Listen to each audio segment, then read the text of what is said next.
So here we have the Mini Countryman on a 66 plate. I'm going to start off by showing you inside the boot, and then we'll hop in and run through some controls from there. As we approach the back of the car, you'll see we have reversing sensors, plenty of boot space as well, along with the 3 individually folding rear seats should you wish to increase this space even further. Okay, now that we're inside the car, we're going to start with the dials. We have the rev counter, a digital readout for the speedometer, and the trip computer within that section just there. You can see the total miles of this car are 26,339. You can change the information that's displayed there by pressing a button on the end of the indicator stalk for various bits of trip computer and fuel economy information.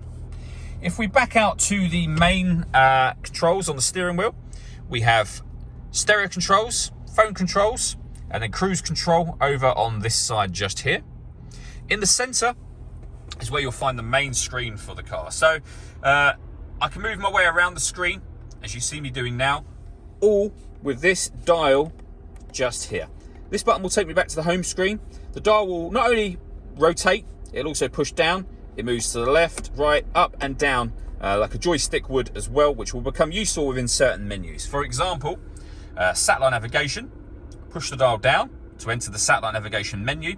You'll see there, nice clear color display. We've done a video showing how the sat-nav works, which you can find on our website and YouTube channel. If I want to access this panel to the left, which I need to do in order that I operate the sat-nav, I just jog that dial over to the left using the kind of joystick motion, and I'm now on that menu. I can then rotate it to work my way up and down.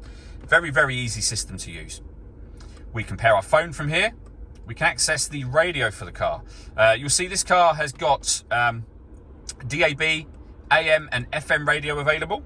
If you want to listen to your own music, you can do. You do that under the CD and multimedia heading just here. So in terms of devices you can plug in, we have USB input, we have auxiliary input and Bluetooth audio as well.